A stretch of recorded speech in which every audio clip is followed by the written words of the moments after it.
اللہ تعالیٰ نے ارشاد فرمایا احل اللہ البیع وحرم الربا، اللہ نے تجارت کو تو حلال ٹھہرایا لیکن سود کو حرام قرار دیا۔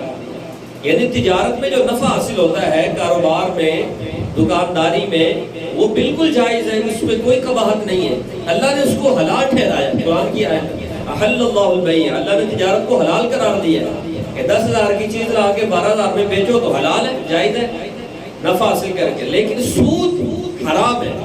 یہ نص قطعی ہے، یعنی قرآن پاک میں یہ لفظ اللہ تعالیٰ نے خود ارشاد فرما دیے حرم الربا، اللہ نے سود کو حرام ٹھہرا دیا۔ اب اگر کوئی شخص سود کا کاروبار کرتا ہے، سود کھاتا ہے، سود کا لین دین ہے اس کا، تو اس پر دو چیزیں دیکھی جائیں گی کہ وہ جو سود کا کاروبار کر رہا ہے اس کا نظریہ کیا ہے۔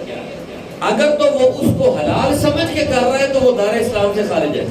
کیونکہ نص ہے قرآن پاک کی کہ یہ حرام ہے، اللہ نے فرما دی کہ یہ حرام ہے۔ اگر کوئی شخص کہے کہ یہ حلال ہے اور حلال سمجھ کر وہ کر رہا ہے تو وہ مسلمان نہیں ہو سکتا، اسے لمحے دار اسلام سے خارج ہے، اسے نئے سرے سے توبہ کر کے کلمہ پڑھنا ہوگا، دوبارہ اسے مسلمان ہونا پڑے گا۔ اور اگر کوئی شخص نفس و شیطان کے ہاتھوں مجبور ہے اور میں مجبوریاں ظاہر کر رہا ہوں، میری بڑی مجبوری ہے، میں اس کو حرام تو سمجھتا ہوں لیکن میری مجبوری ہے میں کر رہا ہوں، حرام سمجھ کے کرے گا تو اس کا یہ عمل کفر تو نہیں ہے لیکن یہ عمل اس کا حرام ہے، اور ایسا شخص فاسق ہوگا اور ایسا شخص مردود الشہادہ ہے، یعنی اس کی گواہی قابل قبول نہیں ہوگی۔ یہ اتنا عام ہو چکا ہے، اب تو جس سے بات کر رہے ہیں وہ جناب وہ سود پہ قرضے لیے ہوئے ہیں اور دلیل کیا دیتے ہیں جی ہماری مجبوری ہے،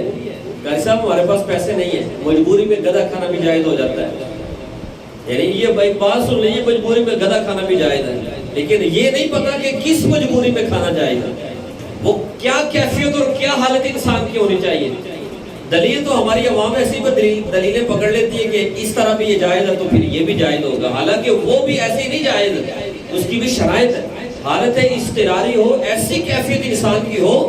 کہ اگر وہ گوشت مردار کا یا گدھے کا نہیں کھائے گا تو مر جائے گا اور کوئی چیز موجود ہی نہیں ہے، تو اس صورت میں بھی اتنا کھا سکتا ہے جس سے جان بچ جائے۔ یہ نہیں کہ 2-3 کلو بھونا اور بھون کے جناب اور راجے کے کھائے، لو میرے لیے جائز تو میں راجے کے کھا، صرف اتنا کھا سکتا ہے جس سے جان بچ جائے، بس اس سے زیادہ نہیں۔